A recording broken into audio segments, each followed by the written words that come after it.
hate puppies. It's good podcast. I feel threatened.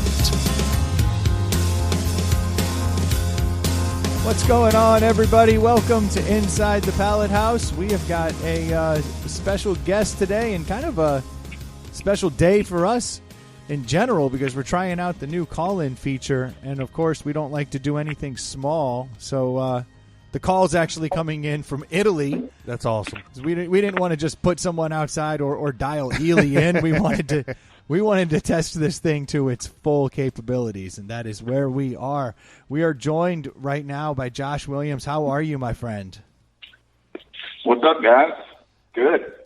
We're excited to have you on the show. This, as we were just alluding to before we started, when we were catching up last week, we very organically brought up the idea of the Appalachian Trail and how cool it is, that people have done it, and just kind of the whole state of doing it. And it all came to be because of that Devil's Backbone CHO, the chief hiking officer that they're looking to hire. I'm sure even in Italy, where you are, word got back to you about the CHO, because you sound like you're very qualified to be their chief hiking officer.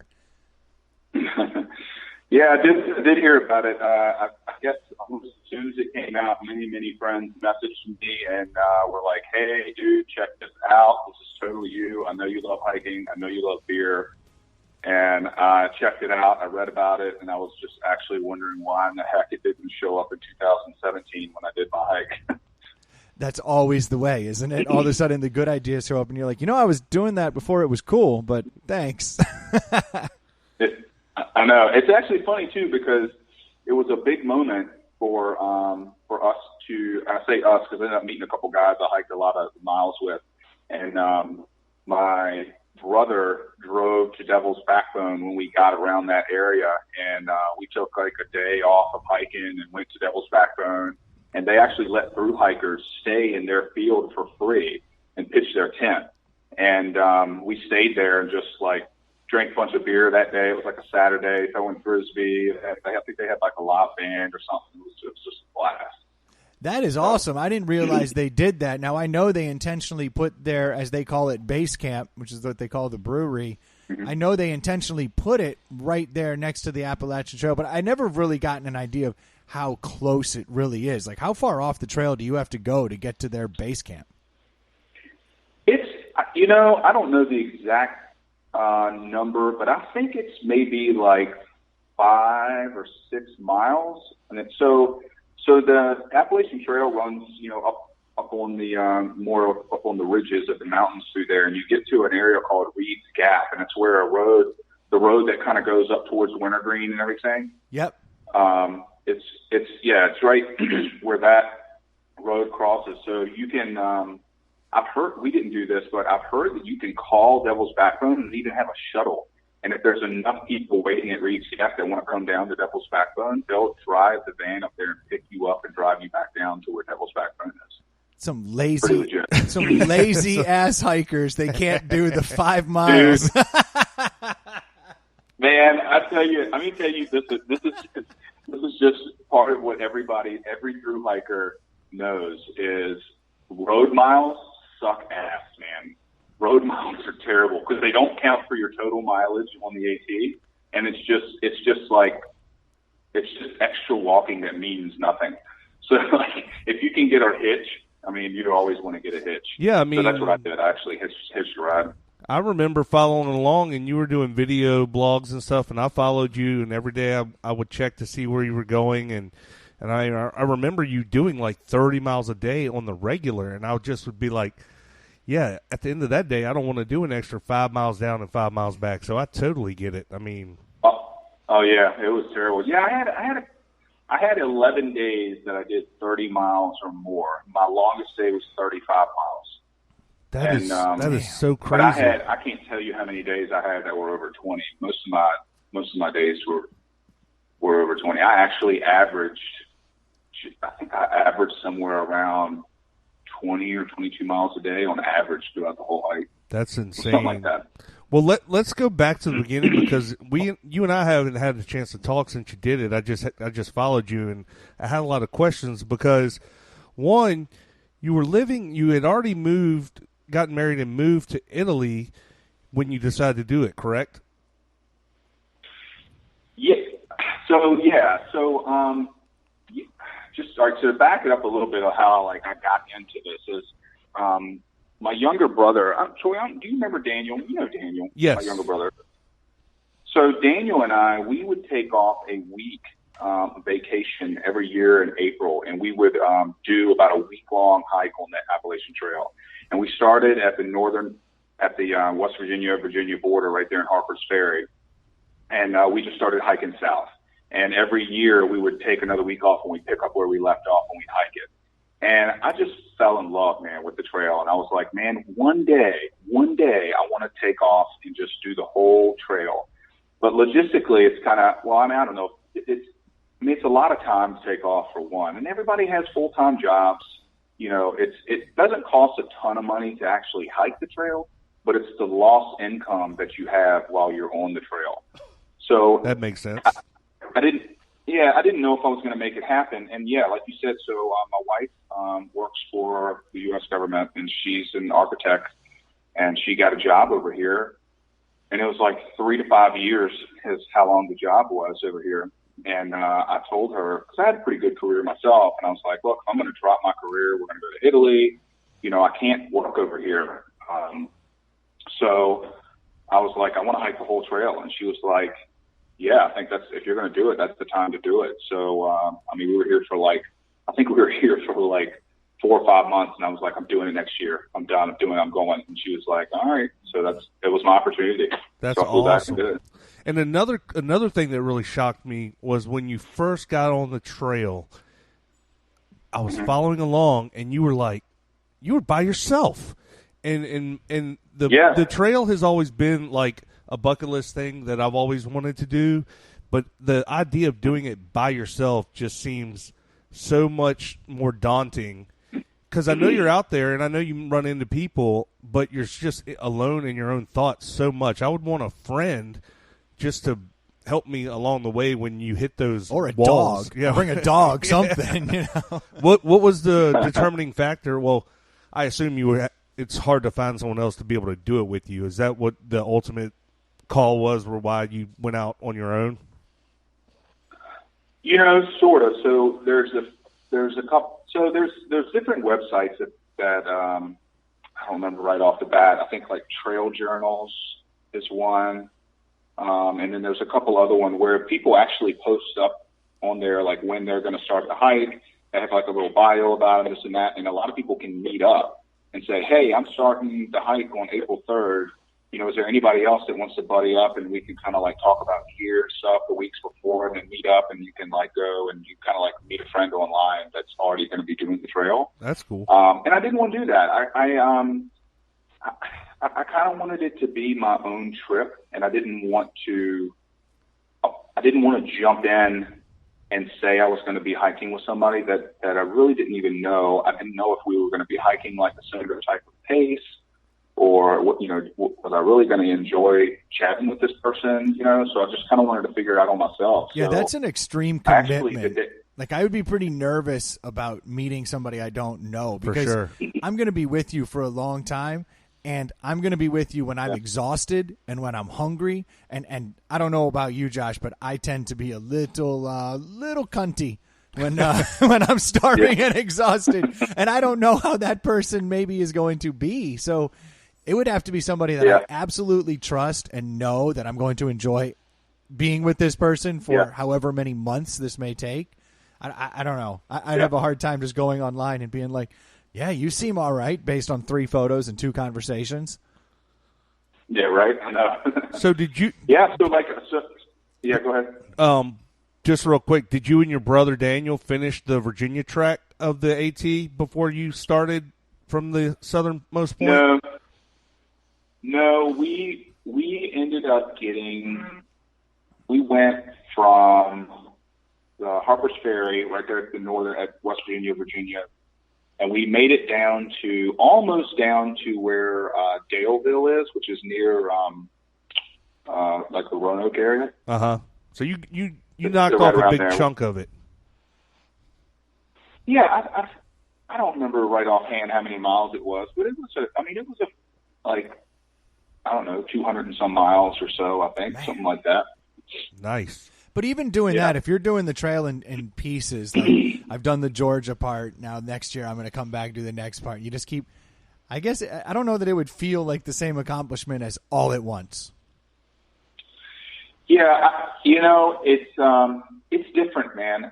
I mean, when I would go out for those week-long hikes, I mean, it was amazing. Like the freedom and just being out there and kind of in control of your own, like, week's destiny. You know what I mean? Like it was just very, I guess the word maybe liberating.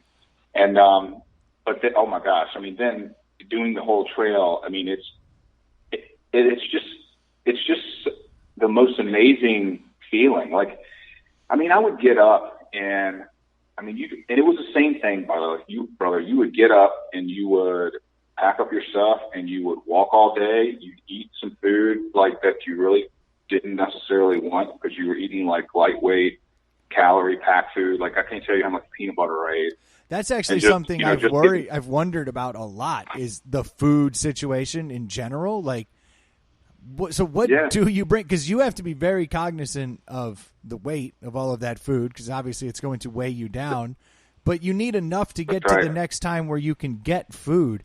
That part alone of the logistics sounds very complicated to me.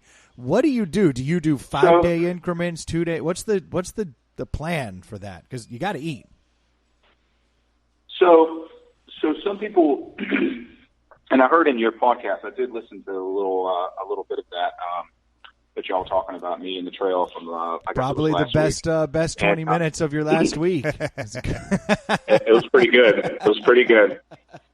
But and Troy was talking about how you do like mail drops and things like that, and you can do that. And I thought that's what I was going to do.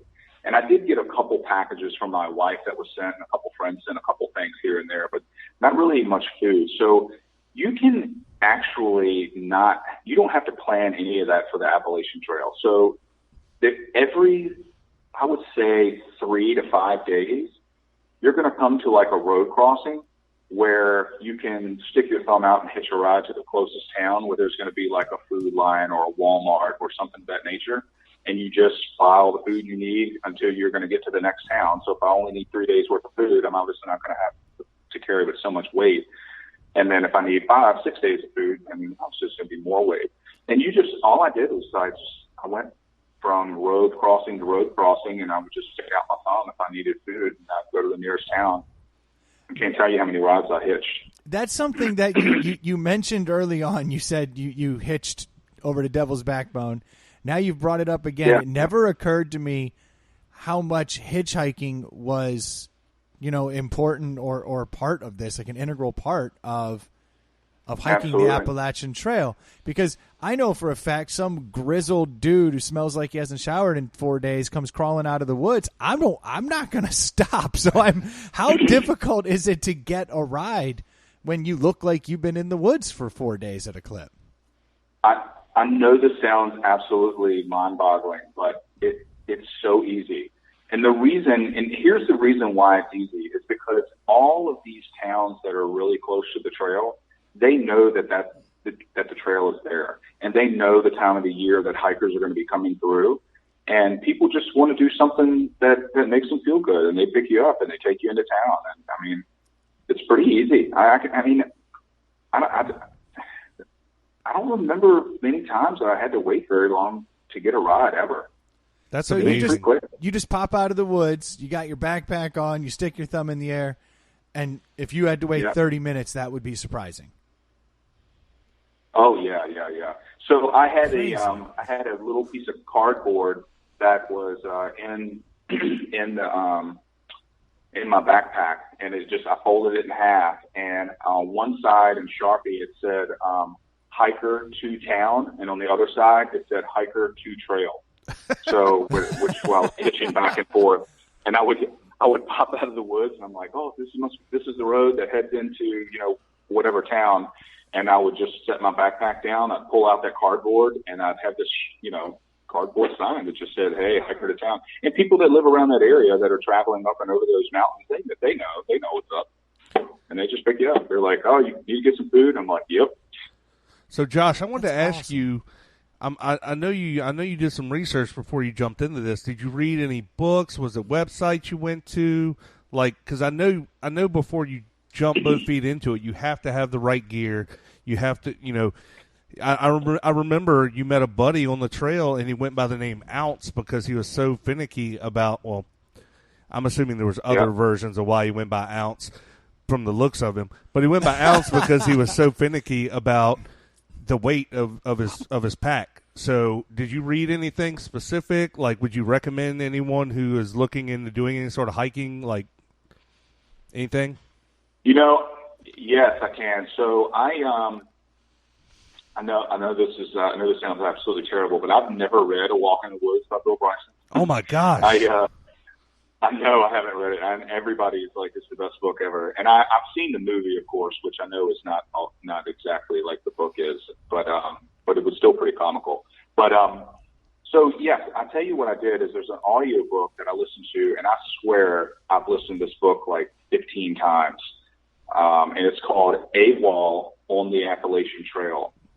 And it's about this guy. His trail name was AWOL.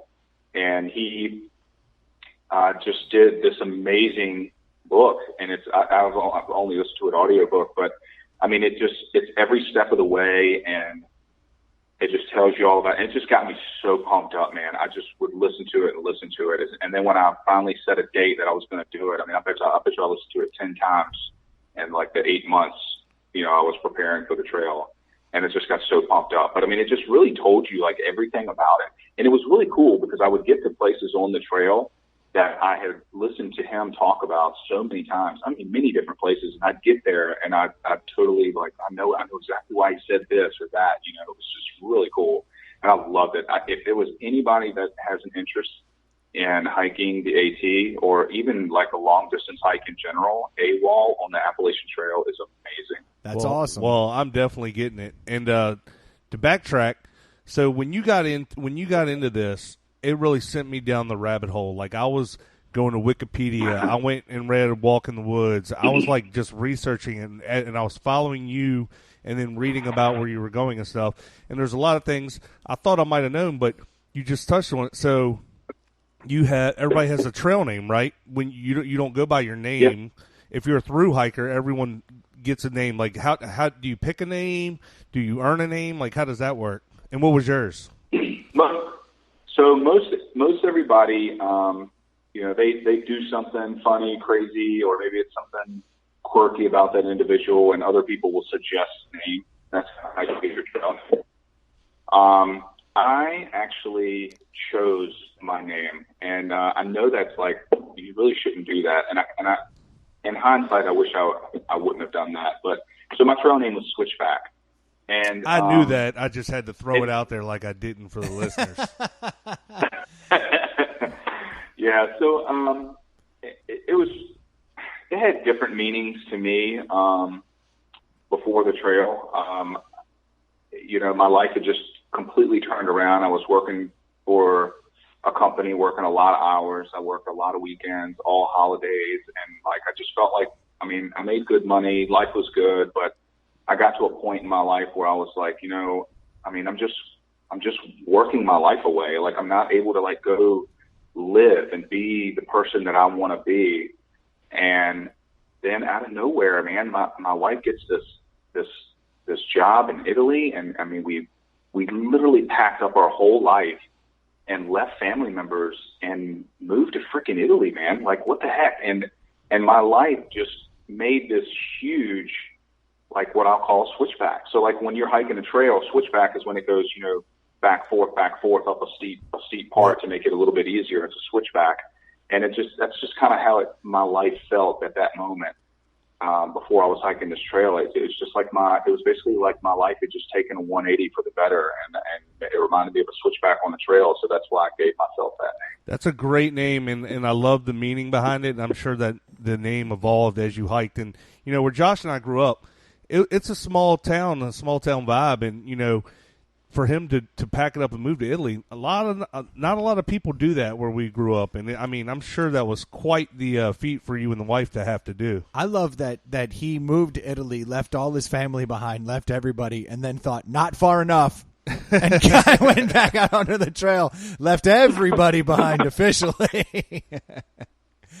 Yeah, I come back for. So I came back when I hiked the trail. I came back 2 weeks before I planned on hiking the trail and spent time with family. And then I think after the trail was done, I think I spent like another week and a half to 2 weeks afterwards visiting family. So I came back to the States for a total of almost 5 months and only spent like a few weeks with family. They're probably like, Jesus, man, you moved to Italy, you come back for 5 months, and you're out in the woods constantly. We have no idea if you're alive or dead or what. You know, That's crazy. So did you meet any people out there that had horrible names? Because you gave yourself your own name, and Switchback's a cool name, but you meet anybody like named Pickle? Or anything, you know, like anything odd where you're like, yeah, what the hell? No, how'd you get that? There's tons of crazy names, man. Some of them are wild. I can't really think of a lot of. I mean, all right, I'll get in. So I hiked. There was 3 guys that I actually walked a lot of miles with, and so one guy's name was Buzz, and I thought it was because he had like a really short haircut when he first started the trail, but it's because of he liked to smoke. Yeah, okay, and, that was my guess. I didn't think it was Buzz Aldrin. And then another guy I hiked a lot with, his trail name was Little Bear, and he just really liked the Grateful Dead, and he always said that he thought of himself as the little tiny bear of the bears. Oh, I dig that. And then the other guy that Troy I missing out, and he was like that because exactly like you said, he was so into his base weight of his pack. I mean, he had things down to like the lowest base weight. All of us actually did. I mean, we were really, really lightweight hikers, which is why we were able to do such big miles day in, day out. It's because we just invested money and research into getting super lightweight equipment. What was the average weight of an average pack? Like 10 pounds, 20 pounds, 30 pounds? That's a tough question. I would say it's probably not crazy to think that people's base weight would be around 20 to 25 pounds, maybe. So the base weight. So let me explain that. So that's a big thing for hikers. So base weight is everything that you carry in your pack, including the weight of your actual backpack. That doesn't include things that. It doesn't include food. It doesn't include water. It doesn't include like your fuel source if you're cooking food, because those things change. So water weight is constantly changing because you're drinking. Food constantly changes. Obviously, you're going to be heavy when you come out of town because you have 3, 4, 5, 6 days worth of food. But then that weight goes down. After you eat all your food. So that's what is called base weight.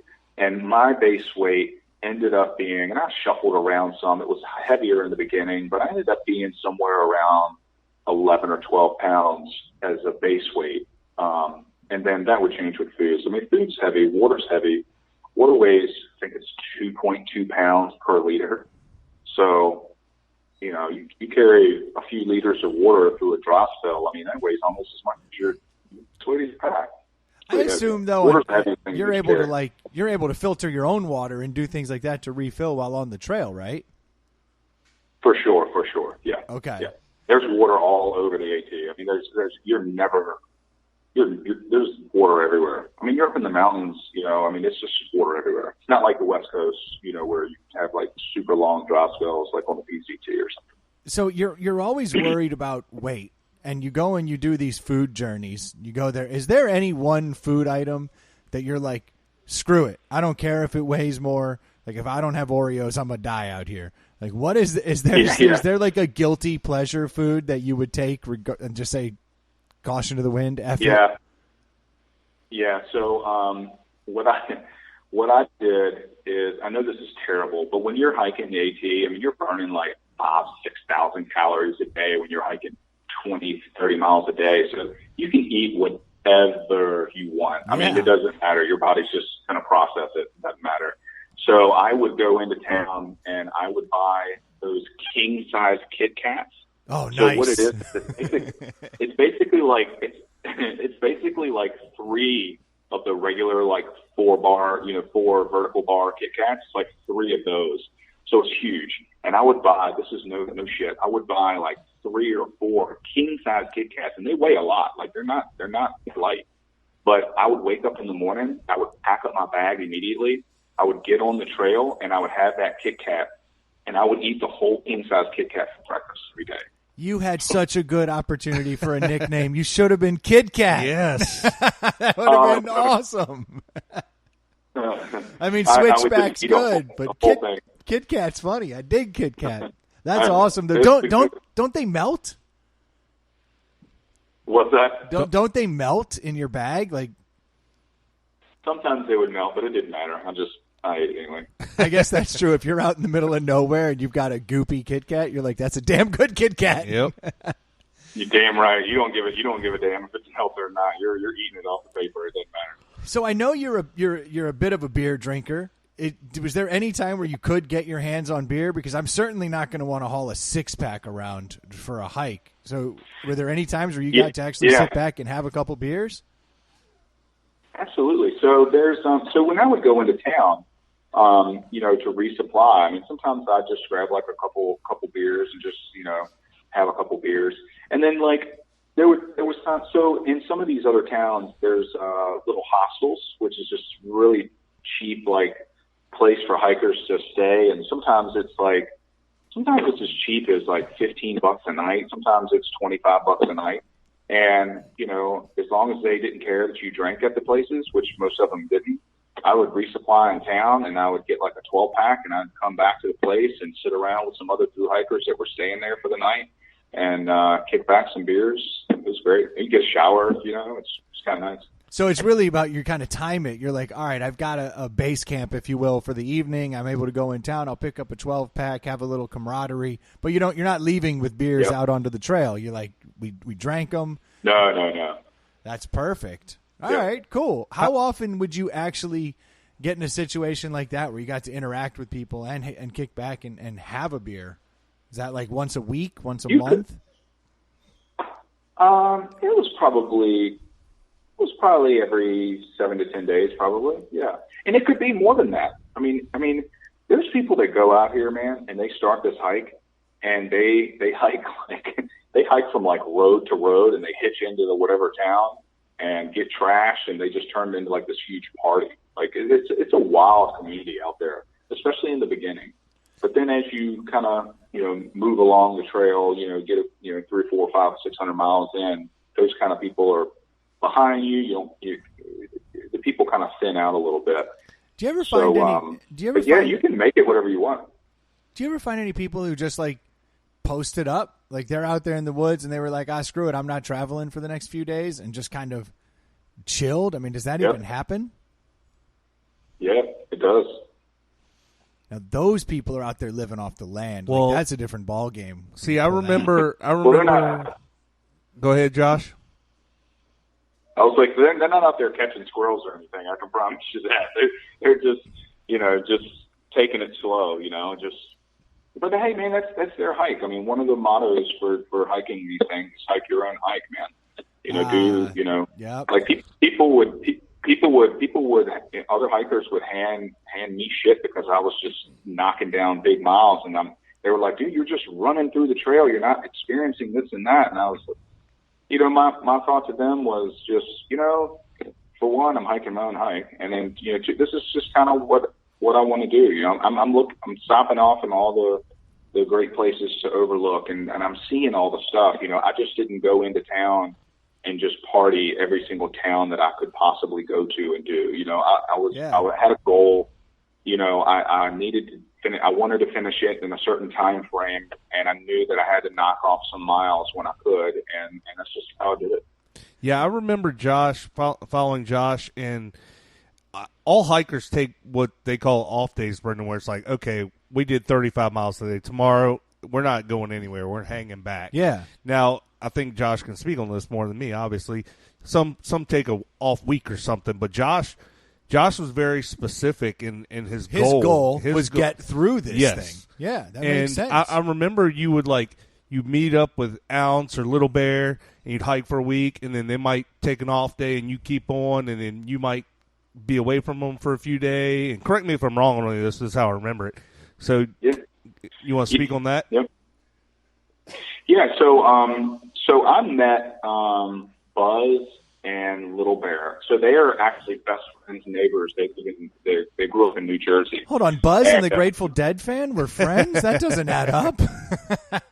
Oh yeah, they're awesome, man, and they're younger too. They were in their early 20s, and just so mature for their age. Just really good kids. But I think you have to have a certain level of maturity and introspection before you ever decide I'm going to hike the Appalachian Trail. That's right. So I met them in southern North Carolina, and I want to say probably somewhere around mile 150 or so, something like that. And immediately, clicked with them. They're good people. They were hiking big miles as well, so it was a good pace. And I hiked with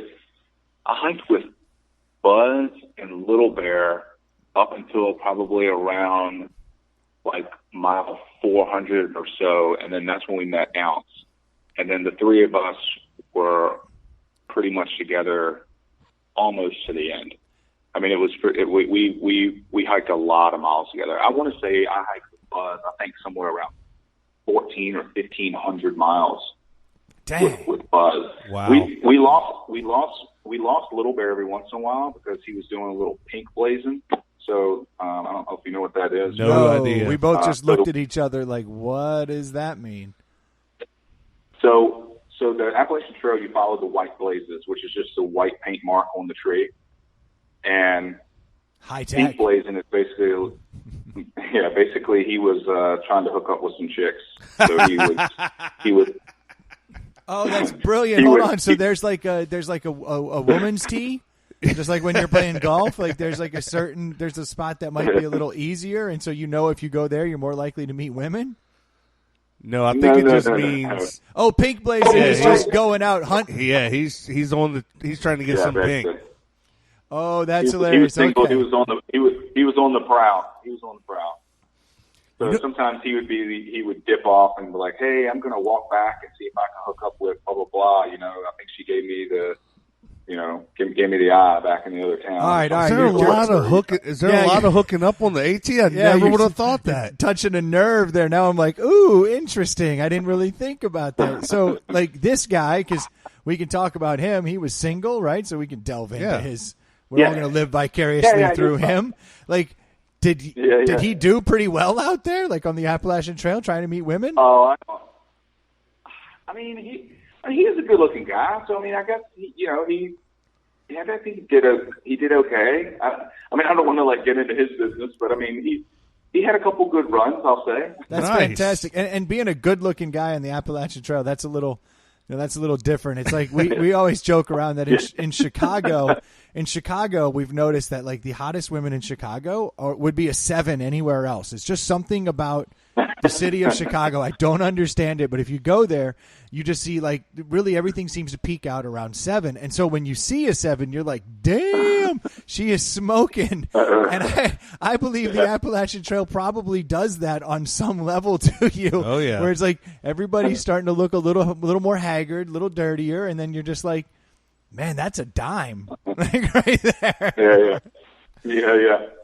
Oh man, that's good, man. The smell of a through hiker is just it's like nothing you've ever smelled before in your life. Yeah, so Yankee Candle doesn't make that one.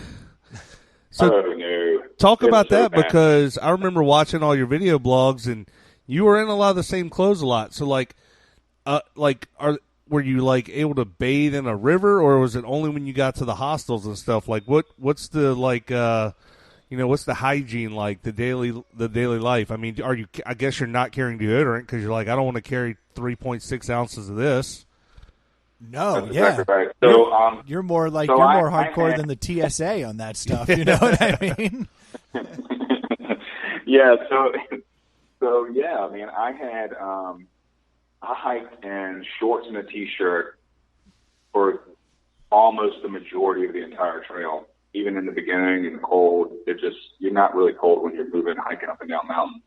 I mean, I had a rain jacket and I had a long sleeve, like smart wool, really thin smart wool that I didn't use very often. But, and I had two pair of underwear. I had 2 pair of socks, and I would just alternate them. So I would like wear my underwear my first day, and then the next day I would turn them inside out and wear them again. Not that does anything. And then You can the do next day, that? I'd I'm wear going to another do pair of that. underwear. That sounds like a great plan. I didn't know that was an option. Been living my life all wrong. It is. I don't know what your wife's going to start thinking of you, but yeah, it's an option. Obviously, she's already decided yeah. that she's willing to settle for a 6 or 7. So I think we're good. Yeah, it's not good, man. I mean, there was one time I went 11 days without showering. That was the longest Wow. that I had to go. And but usually it was I don't know, about 7 days. You get into a town or something that had like a hostel that was cheap, and I might hike like 14 or 15 miles, get to a road crossing, hitch into town. There's a cheap place to stay for $20. Comes with a shower. I can get a couple 6-packs and get a shower, wash up my clothes in like the sink or something. Charge up my phone and stuff like that. It was $20-$30 well spent. I didn't of realize course, that. the shower feels amazing. I've been steadily training during this whole pandemic. I didn't realize this, but I have been going 2 days without showering, like pretty regularly. Like once a week, I'll be like, "Oh, dude, I'm a couple days without showering. I'm getting a little ripe here." So I didn't realize this, but I'm training up. I'm training up. I was going to say, you're I training bet.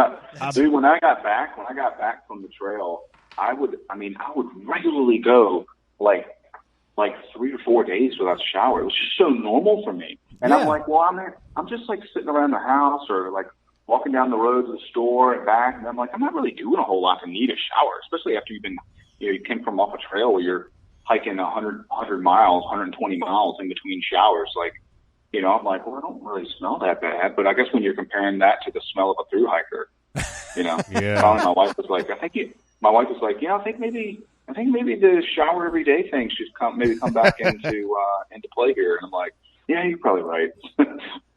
That is hilarious. It You was just wild, completely become desensitized to it. I guess it's like if I lived next to a carcass, I'd probably, Yeah. you don't smell things as much. It's just like it just changes. Yeah. That's wild. Yeah, I bet there was some level of having to like assimilate back to society when you got back. Is there a transition period when you come off of? Because how many months were you on the trail? Like 5 months, if I had to guess. 4 months. I was on the trail for 4 months.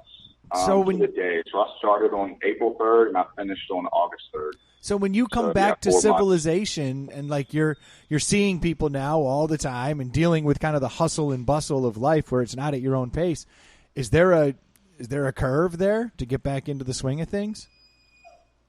Yes, it is. I to be honest with you, I kind of went through like a depression. Interesting.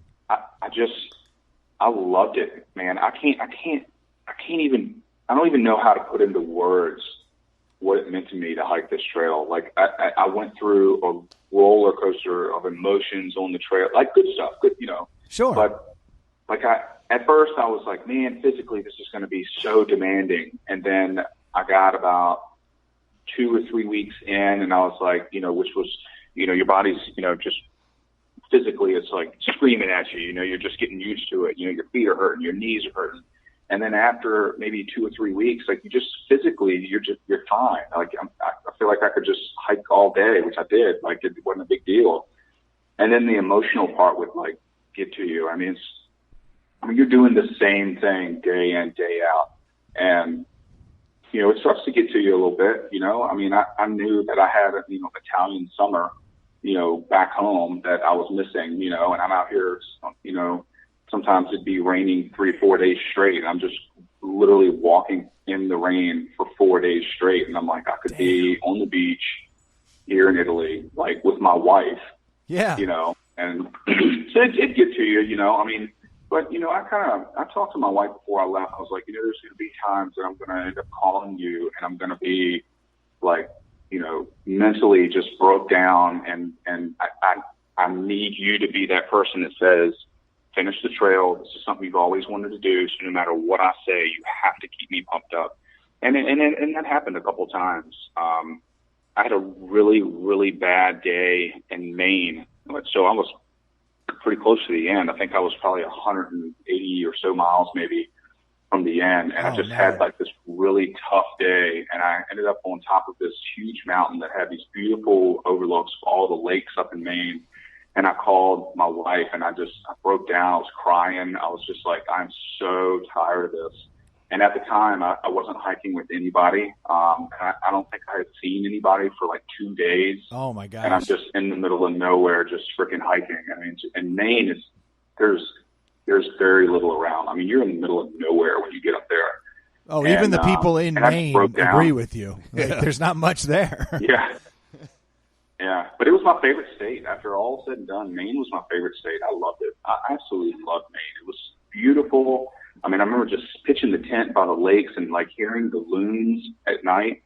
I mean, it's just absolutely magical. And then swimming in some of the lakes up there in Maine. I mean, it's just unbelievable. Unbelievable. I've actually never heard anybody say anything negative about Maine if they visited in the summer. Everyone I know who goes there in the summer is like, it may be the perfect place. So it's interesting, though, that there, amongst what is really God's country, which you had walked through all of God's country, but you get up to Maine, it is a different level. But it was there with the solitude that it really started to break you down, and you had that moment of doubt. I find that interesting because that's probably the most beautiful place. Like, you're talking about it like it's your favorite, but it was also the place that almost broke you. It is, man. So to finish up on that, around that time frame, this is just how much like the trail eventually breaks you. It literally breaks you down, and then you're able to like kind of build yourself back up to be the person you want to be when you're on the trail. Like it whoops your ass, and then you kind of build yourself back up. And I guess it had to have been like the day after I called my wife I was telling you about in Maine, and because I hadn't seen another hiker for somewhere around 3 days, and it was in Maine, and I ended up coming out of the woods, and I come down into where this road crossing is going to be, and there's a parking lot because there was a trail for different other hiking trailheads right there, so I guess people would park there and go hike for the day. And I come down into this thing. I hadn't seen anybody for days, and there's this old dude sitting there, and he has these like 2 or 3 fold out, like camp chairs, and he has 2 coolers, and he's just sitting in one of the chairs, and he just looks at me, and here I come, he probably smelled me for 10 minutes, and I come down, and he looks at me, and I look at him, and I hadn't seen anybody for days, and he goes, "You look like a thru hiker." And he's like, "Come on over here and have a seat, son." And I sat down in this chair, and he opened the cooler, and he handed me a Coca-Cola, and I just started crying. I was like, this is like the most amazing thing right now. Like, I was like, you don't understand how much this Coca-Cola means to me. And I was just crying, and then he started crying. So apparently his son used to hike the trail and died in some kind of car accident, and ever since then he comes and helps other hikers out because his son loved to hike so much, and that's awesome. We're just crying together. I mean, it was just such a powerful moment, and it's one of the best moments I had on the trail, and we shared a Coke together, and it was, and then 45 minutes later, I walked away, and it's just so, I had these 3 days, and it's just really hard. I'm almost done. I'm not going to give up, but I'm so tired. I'm so worn out, and mentally and physically. And here's this guy, and he shows up with a Coca-Cola, and I'm like, this Coca-Cola like turned my hike around. Like, it means everything. everything. How wild is that? I mean, this.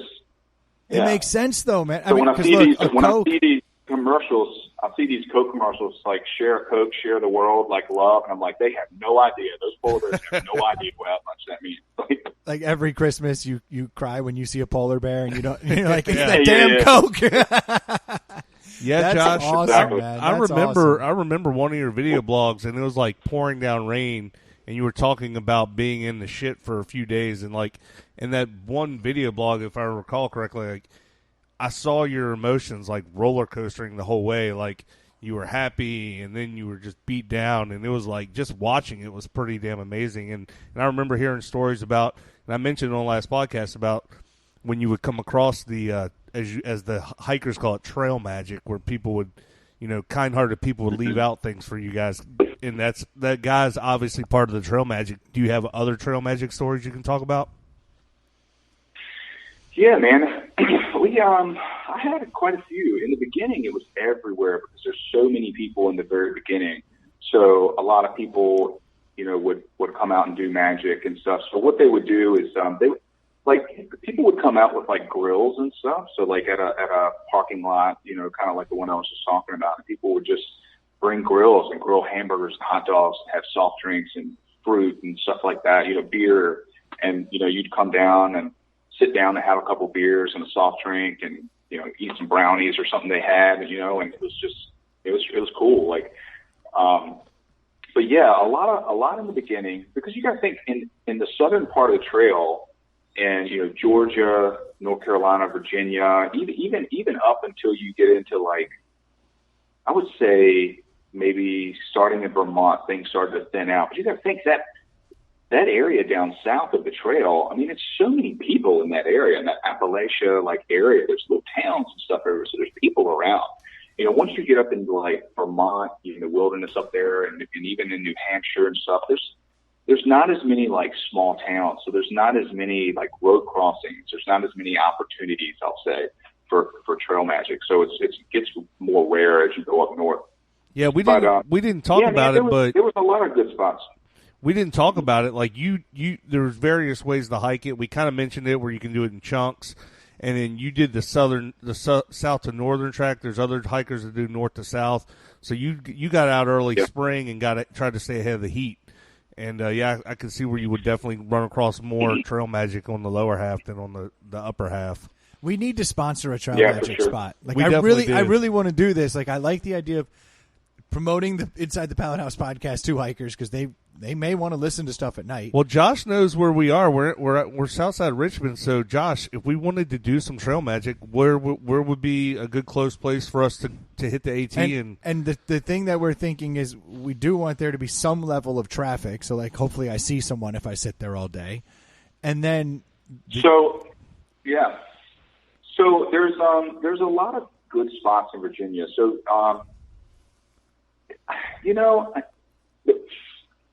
the best spots for trail magic is where you're in a section where there's not a lot else going on. You know what I mean? Because that's where the hikers are going to be like, oh my God, I haven't been to town for 60 miles and there's not another town for another 30 miles. You know what I mean? And then you surprise somebody with hamburgers and hot dogs. Like that's going to mean like the world to them. But in Virginia, there's a lot of little towns, so it's hard to find that like the that magic area. Spot. Yeah, the secluded. That's spot. That's why Devil's Backbone is in a really good spot, and that's why. I mean, that's why they do so well. I mean, so many hikers go down there and hang out, have a good meal, and drink some beers, and hang out, and then get back on the trail.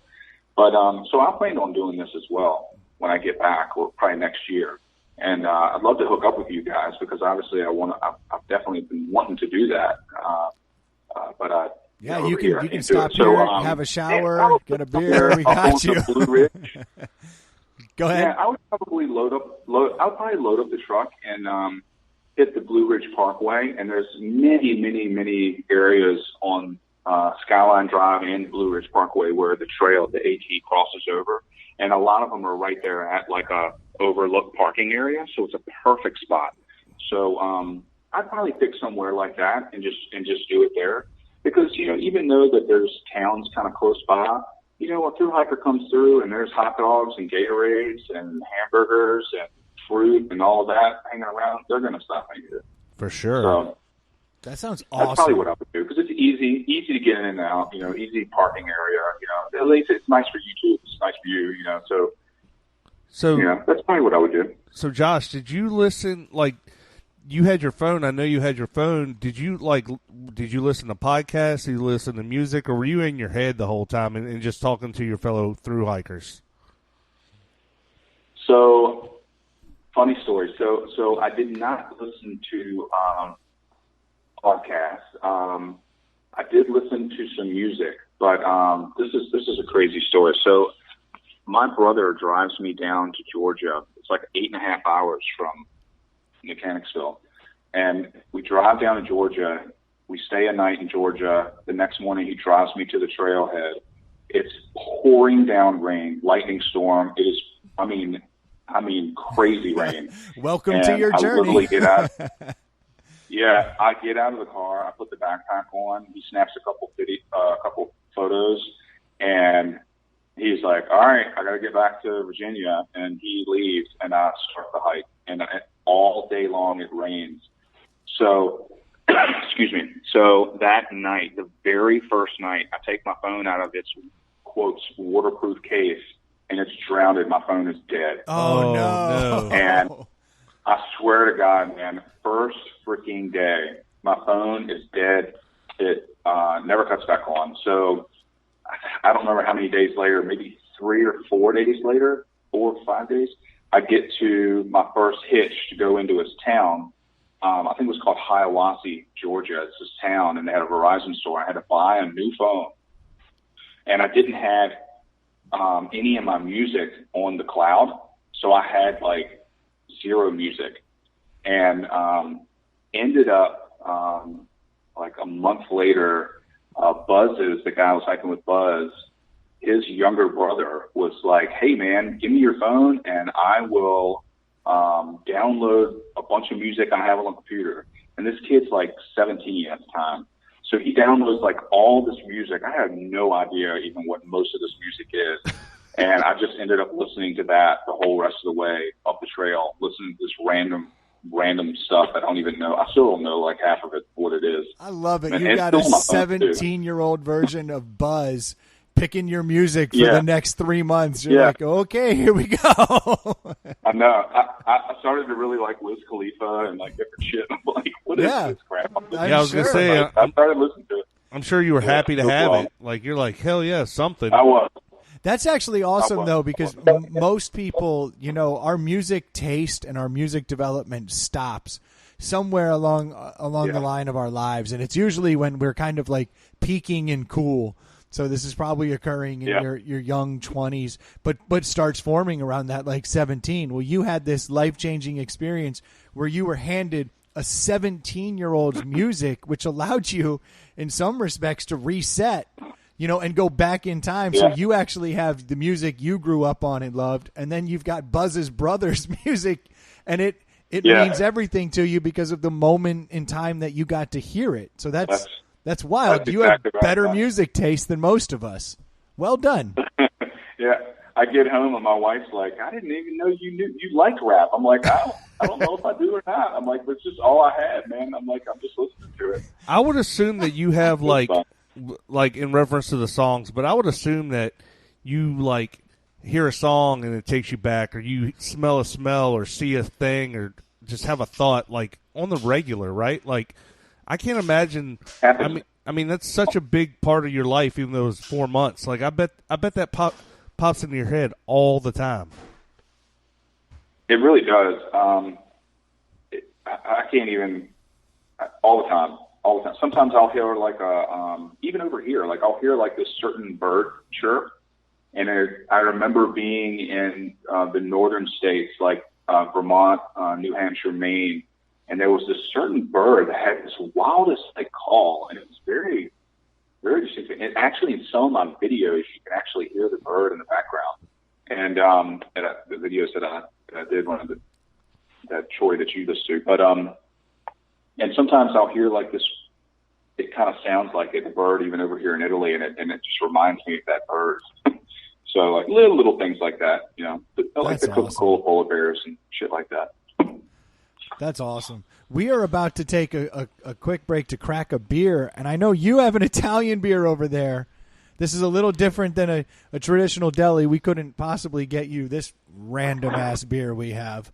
But you have a beer over there. If you don't mind, we're going to take a little siesta for a couple minutes. We're going to crack this beer and give it a taste test, and if you want to grab yours, then you can do the same. So good. So he says now, siesta, but we're going to be talking the entire time while we do this. So I do want to give a shout out to Ryan Parker over at Tao Insurance. He has helped sponsor the delis.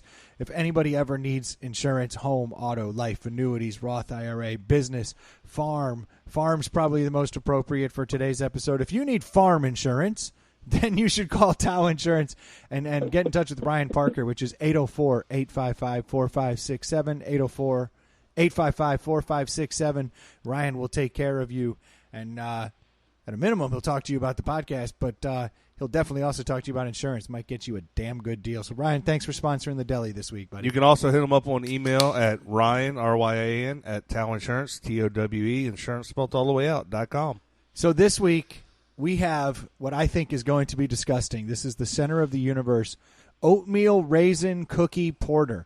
Now, as far as I'm concerned, oatmeal raisin cookies are the absolute worst. It's like they're these wolves in sheep clothing that look like chocolate chip cookies that lay in the bin of cookies, and when you get one, you immediately know you screwed up. Yep, but you touched it. Yeah, but you've touched it, and now you're stuck with this oatmeal raisin cookie. So why they made an oatmeal raisin cookie porter, I'll never quite understand. So I don't have high hopes here, but I got to believe if you're out on the Appalachian Trail, Appalachian, I should say, because I noticed Josh says Appalachian. I say Appalachian. I got to believe he's the better expert on this because he's done the whole thing. So I'm trying to curb that. So I'm pretty sure they say it in different ways all up and down that trail. They do. There's no right or wrong way, I don't think. Josh, did you go to Center of the Universe when you were back here in the States? I think it's been around longer than 4.5 years over there in Ashland. I don't know if you ever made it over there. Yeah, I've never been there, but I have had a couple of their beers, and they do make some pretty interesting stuff, huh?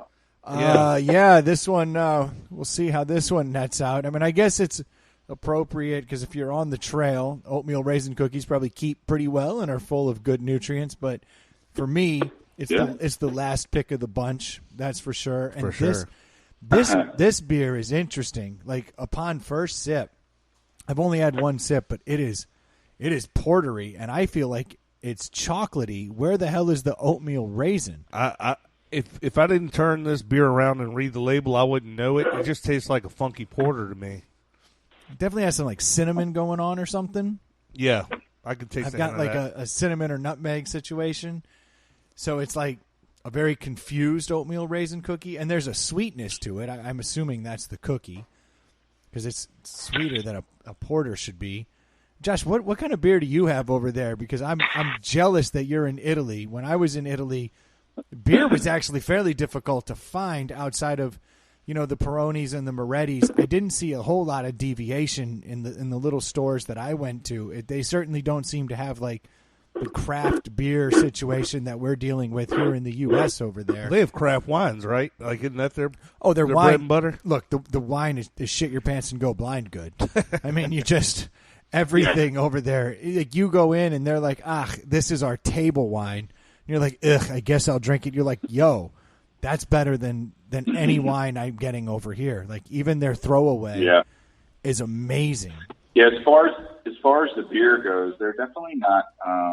They're not really a lot of beer drinkers over here. Actually, to be honest with you, Italians really don't drink a whole lot. Like it's not like America. Like in America, like we go to like the river and like you got coolers of beer and you're out there drinking beer and fishing and out on a boat like all day. Like they don't do that over here. Yeah, and when I go to the store, you can buy 3 packs of bottled beer. That's the biggest thing you can buy is a 3-pack. Yeah, I was buying really 3 packs of Lush. I was buying 3 packs of Moretti, and I was going up there with 4 or 5 of them and putting them down, and it's like they're ringing me up, looking at me like, what the hell are you doing? You having a party later? And I'm like, exactly. No, I'm bored. Like, what are you doing? Like, ring it up. Yeah, it's like this is for me. Mm-hmm. Now I hear you, man.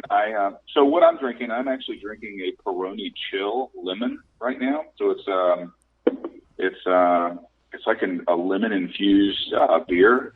Is that like a Radler? It's a little. I don't. Like, it almost tastes. Like, is it overly? It almost tastes like soda-y? a beer / lemonade mix. I wonder if it is a Radler then. Okay, interesting. Yeah, kind of. But it's only 2%, and the only reason I actually have it is the last beer in the fridge that I have right now, because I put on a pirate boat fest every year, and yesterday was our pirate boat fest, and we do take some of these Peroni Chills on the boat because it's for the reason that it's only 2%. So you can actually drink quite a few of them and not be all trashed out on the water. Yeah, that's actually the beauty of a Radler. Now that you say it's 2%, I'm certain it's a Radler. So, Radlers by definition, you take actually more often than not an Italian soda and you mix it with a beer, and so you end up cutting that beer essentially in half. But what it does is it creates the most refreshing, ever so slight buzz-giving soda you've ever had. And it becomes amazing. And so my go-to is the Stiegl Radler. That's like my absolute favorite Radler that's out there. But when I was in Italy, I did see a handful of these styles of beer. So it's interesting you have. Now, I've never had the Peroni Radler, so I'm intrigued. But Peronis are, look, they're fantastic. It's a very easy drinking, light beer. It's almost like it's your typical Pilsner, but the way they are in Europe, which has a little more flavor to it. So I bet that's a damn good beer. How sweet is it? Pretty good. It's not. I mean, it's sweet, but it's not overly sweet. But I mean, it's still. I probably wouldn't have more than like maybe 2. Like it just starts to. I'm not that much of a sweet person, so. So I probably have like 1 or 2. But I'll tell you though, it is nice on the boat when it's really hot. My wife drinks them. I usually make a sangria when we go out on the boat, and I put in 12-pack of PBR. Yes. Nice. How do you get PBR in Italy? So the American base that's over here, they have a Navy Exchange and commissary that we go to, and you can buy American beer there. They don't have everything, but they have some good stuff. You can get like some IPAs and stuff like that from America, which is good because they don't really have their beer game over here is not all that. No, it's weak. I found one beer the entire time I was there that was considered like an IPA or a pale ale, and it took days. Like we had like a 2-week trip over there, and it was a week into it before I found one, and I bought a 3-pack, and that was the last time I saw it. I was like, well, I blew that. I probably should have picked up a couple more, but I was enjoying my Moretti's and wine, so I ended up. Yeah, Moretti's pretty good. There's just something about the guy on the Moretti bottle, the way he looks, where he's blowing the head off of that mug, and he's got that little pimp hat on, perfect and his like mustache. suit. Yeah, like I'm like, this dude is the baddest guy ever. Like I aspire to be the Moretti guy, which is good because my bar is really low because all I need is a suit, a mustache, a beer, and a hat, and I can actually achieve my goals. I didn't have to take 4 months out of my life and walk it to reach my goals. Mine are easy. So all the more impressed with what you've done. Low bar. Yeah. Yeah. So, Josh, the way we score the deli, as we call it, is 0 to 5 in half-point increments. And to get a deli, you got to get like a 3.5 to 4. That means Ely will probably like it, and you would recommend it to other people. So we'll go ahead and we'll go first with our little beer here at our Center of the Universe Oatmeal Raisin Cookie Porter. Brendan, would you like to go first, or do you want me to go first? I have no problem going first. This beer is the oatmeal raisin of beers. It's actually, if I had to put it on an oatmeal raisin to chocolate chip cookie scale, this would gravitate more towards the chocolate chip cookie side because it's not bad. Yeah. I don't dislike this beer. They didn't go oatmeal raisin. What this is an oatmeal porter, like the Sammy Smiths of the world. Like yes. If you've ever had their oatmeal porter, That's very much what you're getting here, but it's sweeter. And that's where I think the cookie's coming into play. If I had to define it as oatmeal raisin, I wouldn't. It doesn't jump out at me in that respect. I think what it is... It's like a marketing ploy or something. Yeah, it's the level of spices they put in it with the cinnamon and potentially nutmeg that allows it to kind of be something more. The can is stupid. The can has an empty jar on it, and it's hard to even tell what it is. Oh, I It's got to an empty believe cookie jar. as soon as you decide oatmeal raisin is your inspiration, you've run out of inspiration. Yeah. So this thing has an empty jar on it. Yeah, I don't doubt that because that is the jar of ideas for beers, Yeah. and they're all out. Yep. So they went oatmeal raisin. I'll give them this, though. It's better than that. It is better than the namesake. Yeah, So if you like dark beers and you like sweet beers, then this hits a note that is very tolerable. I know that's not a ringing endorsement, but I don't believe this beer is worthy of a ringing endorsement. Agreed. To me, middle of the road, not bad, not good. I'd be glad to drink it if someone handed me one. If I was at the brewery, I'd be like, yeah, that's great. I will never buy this again. 2.5. And I have nothing else to say because I am right on par with you. I agree with everything you said, and Yeah. it's neither here nor there. It's right down the middle, 2.5. I wouldn't recommend it. I wouldn't buy it again. I wouldn't spit take. I won't reject it. Yeah, I'll But- finish the can. It's a 16-ounce can. I'll drink the whole thing. But Yeah. it's sicky. It's getting sweeter and sweeter as I drink more and more down into the can. Like I can't imagine drinking more than a couple of these. I assume this is like sex on the Appalachian Trail. It's good, but I don't know that I want to go through that Yeah. experience again because there were aromas that I wasn't into. But in the end, it did its job. So, yeah, this is the Appalachian Sex Trail beer. 2.5 for me. There you go. Right down the middle. Josh, the beer you've got over there, the Peroni, what was the second part of the Peroni? It's Peroni Chill Lemon. Yeah. Peroni Chill Peroni Lemon. Chill. On a 1 to a 5, and 5 being the best beer you've ever had. Or 0. And 2.5 being, it's perfectly acceptable. Which way is this leaning? So I think beer to me is like a time and place kind of a beverage. Yep. I think sometimes on a really hot day, this Peroni Chill super cold would hit you at like a 3.5. I understand that. Yeah, time and a place. A hot, sweaty day, something that refreshing is amazing. Yeah, it's extremely. I don't know if I trust anybody that said this is terrible on a hot day and it's really cold. Josh would fit So right in here. He gets it. Yeah, he gets it. That's He gets exactly it. how we feel. Like certain beers for certain situations. But if a beer Yeah. can't be good in all situations, that's where it gets difficult. How do you get the beer that's good Yeah. all the time? Like a Bud Well, Light so- Lime is great when you're sweaty, but it's not always great. Yeah. Yeah, and I don't want to drink 12 of them, but like, a hot day, somebody throws me one of these and I sip it down and I'm feeling the good vibes. This is going to hit me a 3.5 or even 4 on the right time. But like right now, I mean, the sun is set over here. I'm staring at my computer and I'm having it now and it tastes more like a 3. You know what I mean? Yeah, that sounds fair. So we didn't get any delis awarded today. The Peroni Chill Lemon was close, but it didn't get over the hump. The oatmeal raisin porter, did what an oatmeal raisin cookie should do. It'll fill your belly. We didn't even talk about the time difference. Josh is over there 6 hours ahead of us, so it's 9:30 at night, and it's 2:30 here. 3:30. Yeah. 3:30, yeah.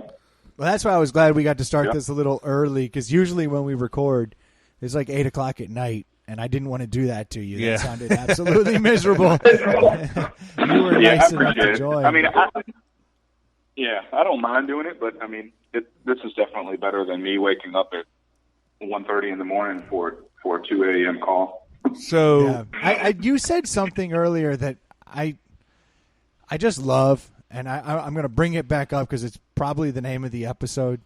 You said hike your own hike, and I think that in general it's really just good advice for life. Like, stop trying to do what everyone else is doing. I used to ride motorcycles, and the saying there is always ride your own ride. And I'm sure it's for the exact same reason, because you get yourself to your comfort level. You do what you feel is right. It's going to allow for a better experience, but more importantly, it's going to keep you safe while also getting you to your goal. And I remember there was one day, I always rode my own ride on my motorcycle. That was like it's just what I did. I always heard that mantra in my head, and I never worried about what the guys in front of me were doing. And one day I deviated, and the guy in front of me, we were going up this mountain over here. It's like it's a hill, but it's here in Richmond. It switches back, like it's over by the river. Switchback, you know what I'm talking about. And so that's awesome. Yeah. I'm following this guy, and he's blasting ahead of me, and like he's gone. And so I'm like, well, maybe I should pick up the pace a little more than I want to, because I need to catch this guy. And I even heard myself say it. It was like, ride your own ride. And I deviated in that moment, and I was going a little faster, and I came around this like blind curve.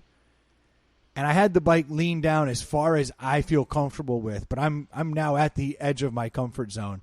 And some lady in a Ford Taurus was coming around the other way and had completely cut the curve. So she was in my lane. And I had to lay the bike down at a level that I'm absolutely not comfortable with. And I'm like basically scraping the ground, which I've never even done.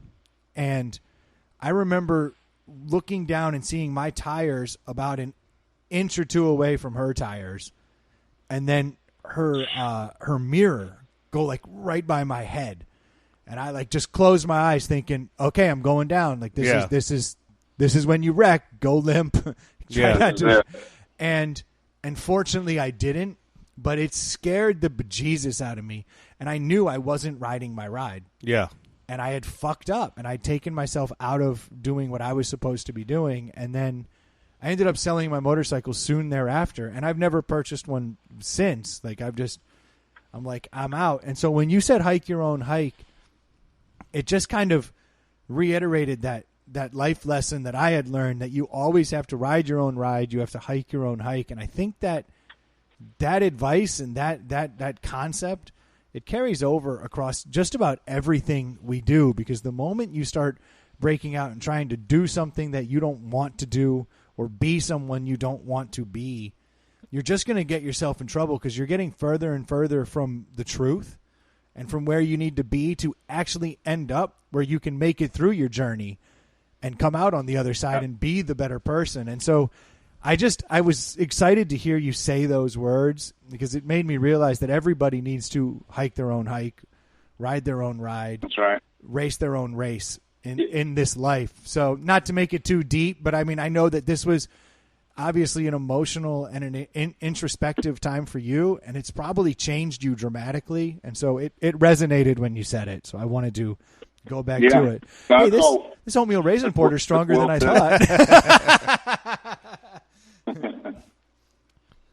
Go ahead, Josh. That's well said. I agree. I agree with everything you said. Yeah.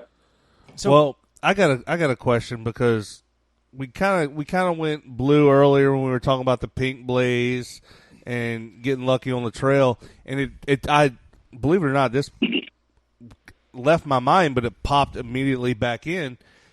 There is a time or a day or something, if I remember correctly, I don't know if it's the same day every day or a certain point in the trail, I saw a picture of you stark naked with a hat over your junk. There's like a naked trail day or something. What? Yeah. So, and it's actually coming up. So, let's go do trail magic. Let's get up there. That's our trail magic day. Yeah. Summer solstice is the day you want to be up there. So, summer solstice is 21st. Hike Naked Day. Yeah, and so I was in New Jersey at that point, and I think it was me, Buzz, and Alex were together, and we were like, but we were in a really bad spot for it. So I didn't want to be in an area where there could be day hikers, or like, heaven forbid, like come across this family and like there's a couple 7, 8-year-old girls or something, you know. And I was like, I don't think we should really like completely hike naked, because that would be bad. So what we did was come on, we hiked Dong in our Sarong. underwear. Come on, Dong Sarong. Yes, underwear. Okay, we're close. We hiked in our underwear, and then we got to this really cool spot. Like, it was a really cool view because Jersey doesn't really have a lot of really cool views. Not a lot of big mountains around there. So, but we got to this really cool field, and I was like, dude, I think we should all take off our clothes and get a picture together, showing that we like hike naked. So we did. So I just took my hat off and just put it over and got a picture, from the front and from the back and the whole gig. And I mean, there were some people that were just walking naked. That's men and women. awesome. Yeah. That's crazy to think, like, people literally, like, could run across a family and you're just walking by just stark ass naked. Like, and then you get arrested and it's like, I never finished the trail. Why? I got ripped off the trail in Pennsylvania because I was walking around naked. Okay, well, look, for the record, don't go take your family up near the Appalachian Trail on the summer solstice. Yeah, that's a good This point. isn't complicated. Yeah. Allow us Yeah. to give the public service announcement that everybody needs. Don't take your kids to the trail on the summer solstice. There. We fixed it. The warning's out there. It's on you if you do it now. Yeah, we put it out there. Yeah. We did our part. That's our PSA for the day. Don't do it. But now I want to go up there on that day. Oh yeah, I'm going up there, but and I'll just be in my dong sarong. So what you don't know, Josh, is we have all three of us who usually host the podcast. We have something called the dong sarong, and it looks just like denim, but it's a Speedo, and it's even got like the pockets in it and like the little studs, like the little like rivets, but it's all just like printed on this Speedo, and it looks amazing. A listener sent us each one. Yeah. And Brendan loves wearing his. I do. I absolutely love my dong sarong. Like it's the most hilarious thing to break out at the beach and like just show up. That's a great question for Josh. You're in Europe. Are you rocking board shorts? Like, how does it work over there? Yeah, because you're a beach. You said you mentioned the beach, and you're over there in Italy. Is it Speedo country? Oh, for sure. Yeah, absolutely. Yes. Are you team Speedo? No, I have one. I think I've worn it once, and it's just not for me. It's just we need to get this guy a dong sarong. Maybe because I'm American. But that's why the dong sarong covers both bets. You've got the denim, but you got the Speedo cut. It's a good look. We'll have to get you one of those. I've seen it over here. No, you have not. Yeah. I swear on my life, I saw one over here. That's awesome. All the Italian guys wear Speedos. I mean, almost all of them. And I mean, the women wear. I mean, it's basically like a thong bikini. All the women. So I mean, it's nothing to see some topless and. God bless them. It's very open. It's nothing. It's different. You don't see like board shorts. Like you do a little bit, but like board shorts that go all the way down to your knee. It's just not a thing. Like the shorts, my bathing suit shorts are really short. Like mid thigh. They're really short, but still loose. Like not tight. Yeah, but like chubbies. I don't know if you're familiar with chubbies, but I mean that's kind of like it's somewhere in between the knee and the Speedo. Like it's a shorter short, but they're still baggy. They're not like tight. Exactly. It's just that's more of kind of like the style. If you're not going to wear a Speedo, that's kind of what you would wear. So I know you've told us about a bunch of different places that you've hiked around the world, and you've got an impressive resume. And there's something that I've always wanted to do. It's on my bucket list, and it's from a hiker standpoint. I think it's actually pretty tame, and I think it's also become very commercial, unfortunately. And I would love to know your take on this. Mount Fuji is something that to me is iconic, right? Like I look at it, it's just the image I see. I think it's gorgeous. I've always wanted to just go up there. The way that it's just perfectly set up with that's the snow-capped top. And I know you can do it, right? Like everybody, it's like a 2-day if you want to you could do it in a day, but 2 days if you want to do it right and get to the summit. But I've also heard that it's become so commercial, such a pain in the ass that when you get to the top, it's just a big line, and it's like an Instagram photo shoot essentially at this point. Is that real, or is it still precious? Have you ever considered doing it? Like, what's the deal on Mount Fuji? Because that's been one that since I was a kid, I've longed for.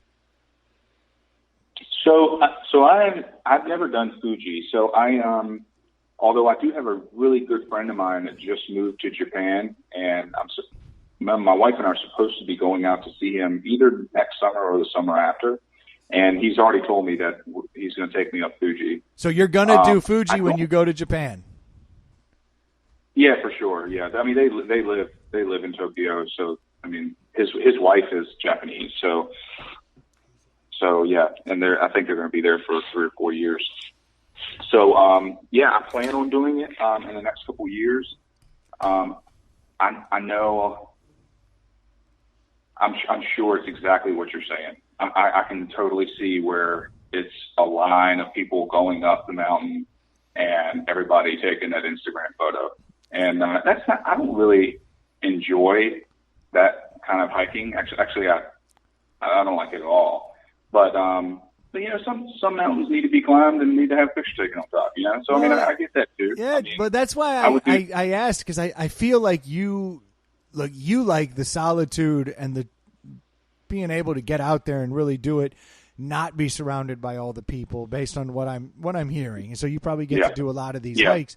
Now, I don't think Fuji was this way when I was a kid, when this little like thought started, you know, forming in my mind. But now it's like the more and more I hear about it, I'm like, ugh, it sounds like it's kind of like a tourist trap. Like, I get up there and they've got like a base camp about halfway up, so it's only a few hours to the summit from that point.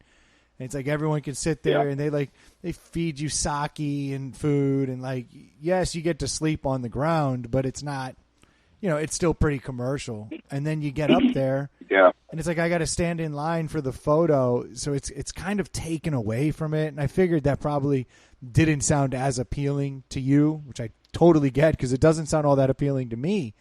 And I'm just like, I don't want to be going up there and see a Pepsi can. See, I intentionally did not say Coke. Yeah. Coke is the best. Pepsi's trash. That should be on the side of the trail. And so I just don't want to see Pepsi cans when I'm going up there and waiting in line for a photo. But to your point, it's a mountain I want to do, to be like, oh yeah, of course I've been to the top of Fuji. And since it's not super difficult, I could train for, you know, a couple months as opposed to like a hardcore training session.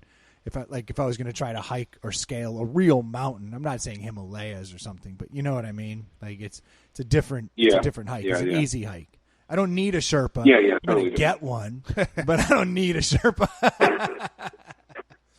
I was going to ask you, Josh, what's on your like bucket list after all these hikes you've already done?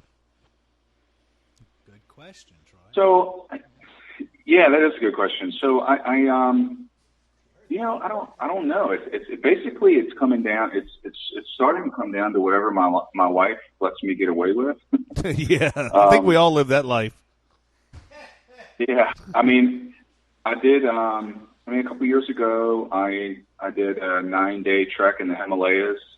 I hiked to Annapurna Base Camp, which was amazing. I've always wanted to hike in the Himalayas, and I got to do that. Did you ever feel nervous? Tour de Mont Blanc. When you were in the Himalayas? Like, I know you didn't go all the way up, but I mean, that's difficult, right? Like, did you get nervous? Did you ever think this is sketchy, or people could die out here? Because those conditions aren't great unless it's different where you were. But my gut reaction when I hear Himalayas is nerves. Is that the Everest base camp you hiked to? No, Annapurna. No, Annapurna. It's one of the, I don't remember how high it is on the scale. I don't know, it might be like number 7 on the highest mountains, but it's actually the most dangerous mountain to climb in the world. Oh wow! I want to.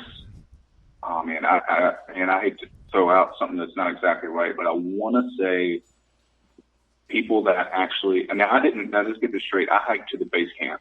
And then from base camp, I hiked back out of the Himalayas. Yeah. So I didn't climb like ice axe, you know, climbing to the top of Annapurna. But I want to say like 1 out of every 4 people that attempt to summit Annapurna dies. Wow. Oh, that's not a good ratio. No, it's a terrible ratio. It's the most dangerous mountain. Like I think the next dangerous is K2. I'm pretty sure. So those two mountains are definitely the dangerous ones. But then, of course, I just went to the base camp. But it was super cool, man. It was hiking through, like some areas felt like a rainforest, and other areas were barren. And it was like, once you get kind of higher up, a couple days before we had gotten there to this other area, an avalanche came through, and we had to hike over the avalanche. No way. And it was wild. But it was never a point where I felt like it was like dangerous. But again, I didn't do the actual climb. I mean, there's no way I would have done that. But so I mean, it was fun. It was fun. But to answer your question, so sorry, I got a little off track. No, that's good, because I honestly, that whole area of the world is, look, it's scary, but it's also Mecca in a lot of respects for like mountain climbers. But you're not, I assume you're more of a hiker than a mountain climber per se. But they kind of go. The only experience I have in mountain climbing, back in 2009, I went out, flew out to Seattle and climbed Mount Rainier. And that was technical. So that's crampons, you're roped to the people, and your ice axe in one hand, helmet, headlamp, and crossing ladders. You're walking over ladders, over crevasses and stuff. That was really dangerous. So I do have some experience doing that. But that's all I've ever done that I've needed crampons and the ice axe. Because even doing the Tour de Mont Blanc, which is the trail that goes around the Mont Blanc Massif up here in the Alps. Yeah. It goes through Italy, France, and Switzerland. It's like 110, 115 miles loop. And, there's some sections during certain times of the year where it's covered in ice and snow, but, you don't really need, like, climbing gear, so to speak. You can get those, like, micro spikes if you wanted to put on your shoes, but it's nothing that technical. But in the future, sounds technical to me. Yeah, it all sounds scary to me. I mean, even the AT sounds a little scary. I mean, I know you're not like mountain climbing, but like I know as it gets further north, it gets really rocky and really dicey in some points. Dude, I get nervous going to the grocery store these days. I can only imagine. Actually, the trail sounds safer. For sure. Some of this stuff. Wow. No, but back to the answer. In the future, I'd love to think that I could maybe hike the Pacific Crest Trail. So it's the one that goes from Mexico to Canada. And there's a possibility. There's a possibility that I do it this coming next summer. Nice. It just kind of depends on where we are in our life. So, like, if we have plans of possibly building a home when we come back, and if we do that, then we'll be building our home next summer. So I won't be doing it. But if we find a house and we buy a house when we get back, then I may start in late spring and hike the PCT. It's longer than the AT. It's 2,650 miles. So it's a long one. I might do that. And then I also need to get to South America. I really want to see the Andes. I really want to do, even if it's like just a week long like backpacking trip. I want to go to the Andes. I've always had this dream. I would love to do the Americas, but in like a off-road vehicle or something. Like go. Oh, that'd be awesome. Canada down. Yeah. Now there is a spot there. I think it's in like Grenada where you have to actually there's water. You have to get across. Yeah. But it can be done. That'd be fun. Oh my gosh. Listen to this. So I don't know if you guys are watching. I'm sure you watch some stuff on YouTube. Oh yeah. You need to, Brendan. You need to write this down. It's called Expedition Overland. Okay. Yeah. And it's this group of guys and it's a legit outfit, and they have done the whole exactly what you're just saying. They have these four-wheel drive vehicles, and they have done all the way from up towards like the North Pole, like up in that northern Alaska, and they've gone all the way to the very southern tip of South America. Wow, that's the one. Yeah, that is the dream journey for me. Like I would love to do that, and because I love off-roading, like I find it to be awesome. But I'm not super fun, technical. You know what I mean? So like I want to kind of stay to the roads where I can. But like a couple years ago, my buddy and I went to Costa Rica, and we spent 4 or 5 days of that journey, without roads, like going through the jungles on the trail roads and getting to different towns. And it was awesome. Like, it was a total blast. But that is when it officially hit me. I was like, I want to do this. Like, I want to find a vehicle that can make the journey, but then also deal with the snow up north all the way down to get to that final beach. Out. I got to see it. You have to check it. This is there couldn't be a better video for you to watch. I mean, it's a series. I think it's like 3-4 seasons. So, and they piece it all together, the whole thing. And obviously, as the seasons go on, camera equipment gets better. Like, all of a sudden, it's just amazing. I can vouch. I can vouch. He wrote it down, Josh. So I know Brendan. He wrote it down. Oh, I did. I'm all in. He will be checking it out. Like, I got to see this. Yeah. Like, this is awesome. Because last night I was just watching one dummy go up a trail on a 4Runner at like 3 a.m. I was like, this is the best thing I've ever seen. Last night my night consisted of, I watched a 2-hour Bruce Lee documentary, and then I watched like an hour and a half of dudes like rock crawling and stuff. And I was like, that's a cool night. And I'm like, what are you doing with your life? So Josh, when you come back here, are you going to be coming back to our part of the world, or might y'all be in a different part of the United States? Yeah, we're coming back to Virginia for sure. My wife is going to be working out of Dahlgren. We wouldn't know where Dahlgren is, but it's basically due east of Fredericksburg. That's right on the Potomac. Like up in the northern neck then. The northern neck is beautiful. That's where it is. Yeah. Oh man, so, we'll be excited to have you back. Yeah. You have to come out and have a beer with you guys when you get back. For sure. Yeah, it'd be easier than us joining you for a hike.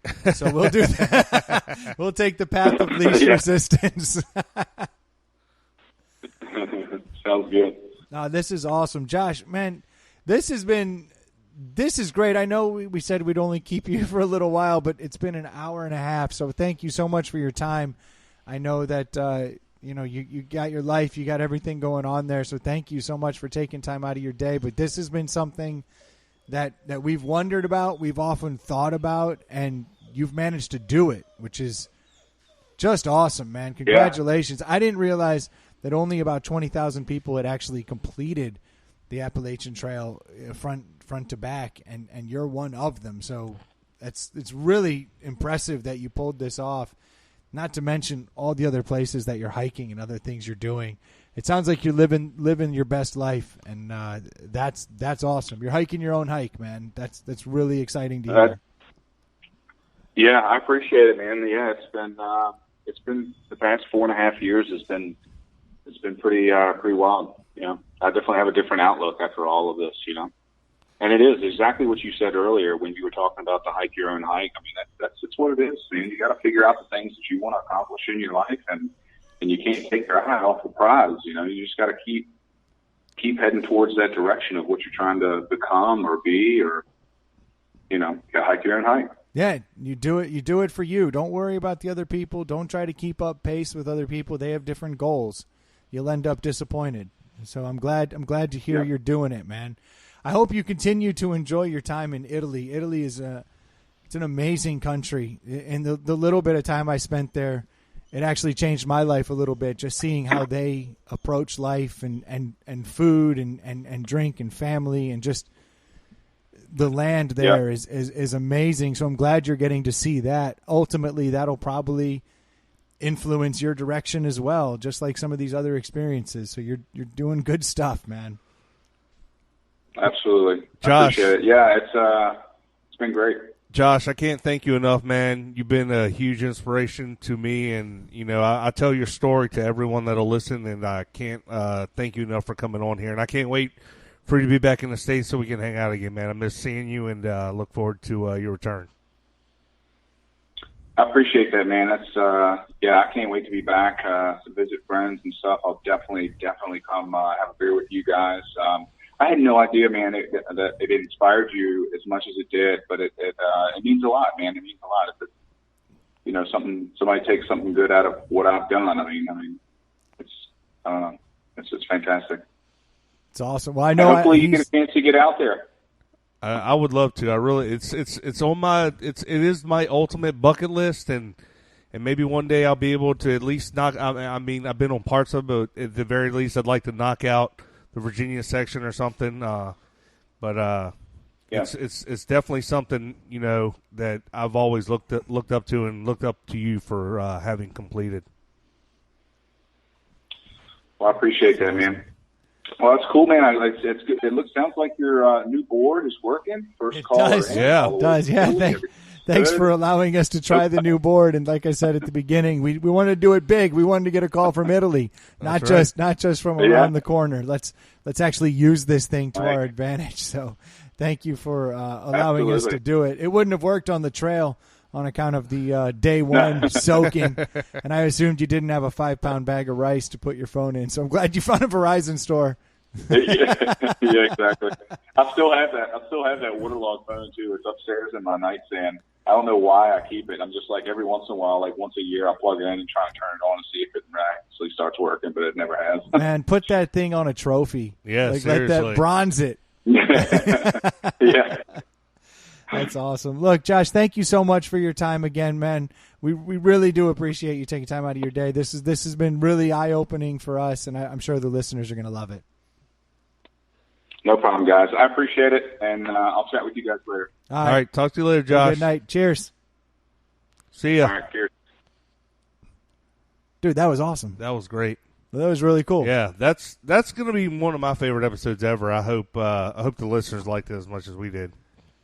Maybe. I will enjoy the hell out of it. So I did. I loved it, dude. Yeah. That is an interesting cat, man. Very interesting. Like, I definitely want to hang out with this dude, but I love how he is just getting out there and doing it. I mean, this guy he's done the Appalachian Trail, which is ridiculously difficult in its own right. But the fact that he's done all these other things, you know, in Italy, dude, he's been in the Himalayas. Like that is Sherpa country. That is where you die if you don't have somebody telling you, you know, when to move, how to move, what to do.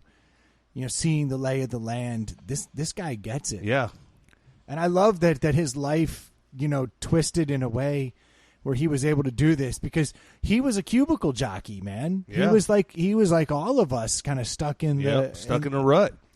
And he was just doing that, and then all of a sudden life changed. Like I remember when life changed for me, my wife got the job to come to Richmond, and that was the catalyst for my move. So I came to Richmond, and I ended up having like 8 months off because I didn't have a job, but I'd gotten very lucky that I'd gotten it right. So right before I moved to Richmond, I was going to quit my job, and I was on vacation.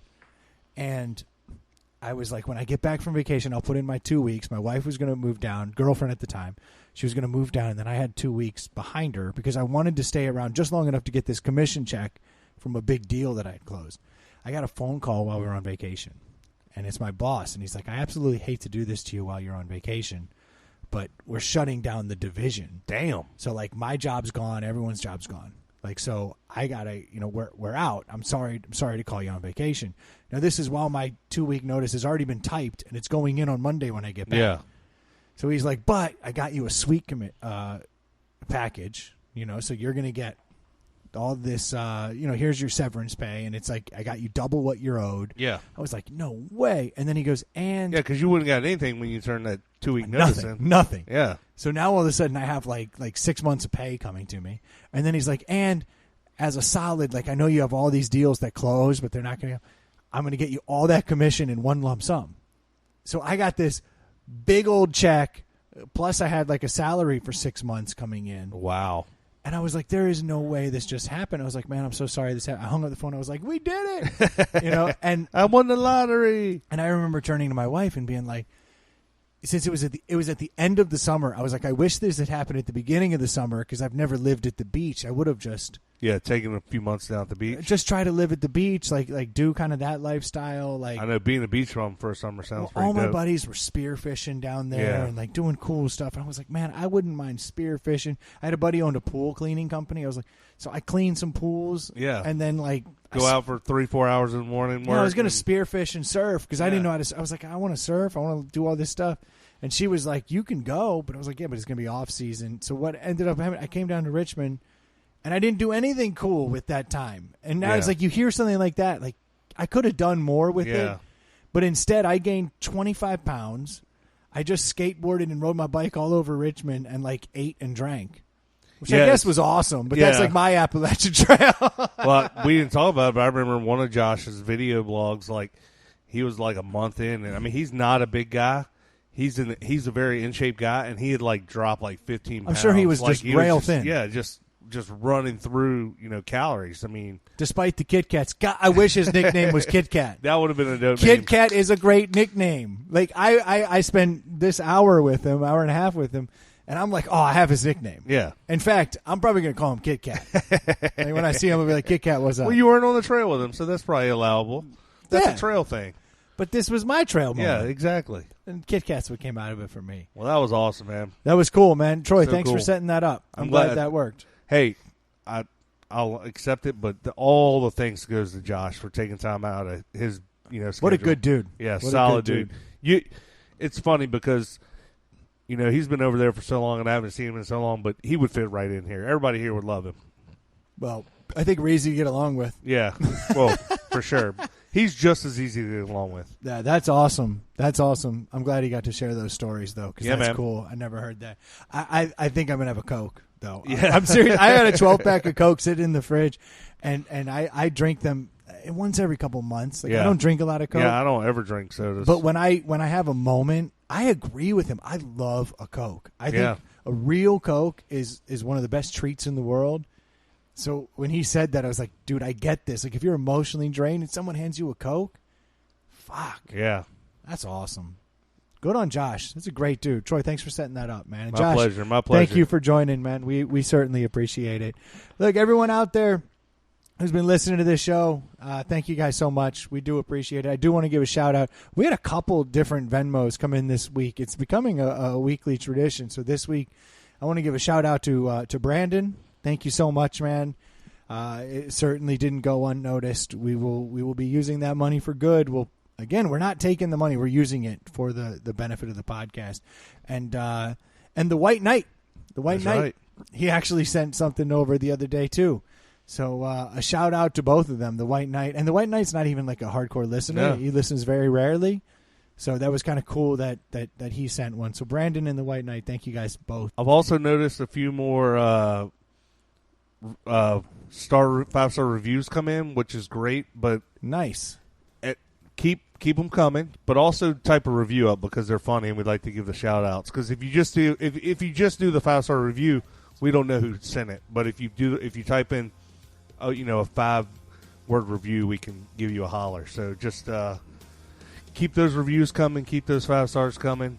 Don't be Fiona Face. Nobody wants to be Fiona Face. No one wants more Fiona Face reviews. Those are the worst.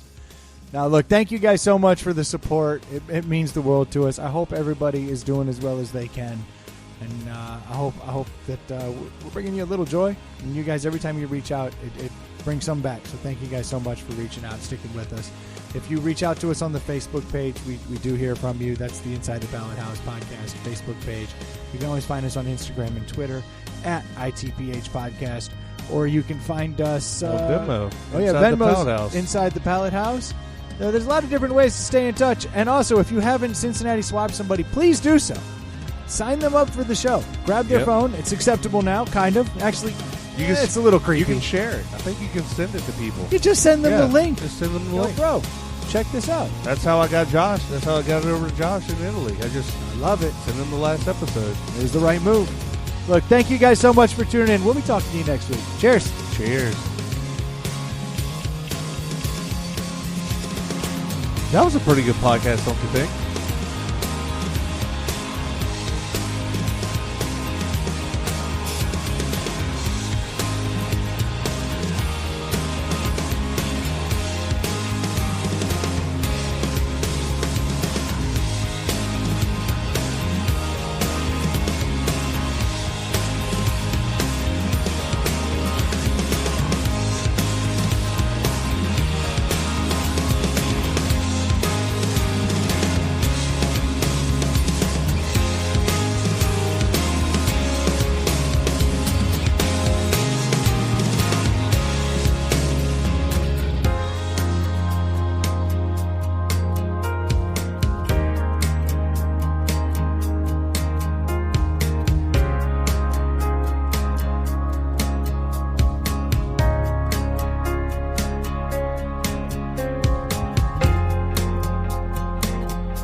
45 minutes. I'm sure he's stewing. Like, what? How was it? So I know. I'll send a Marco Polo out to the guys too. Say we're not meeting up tomorrow, right? That's cool. Hour 45. Good news, boys. Me and Brendan just knocked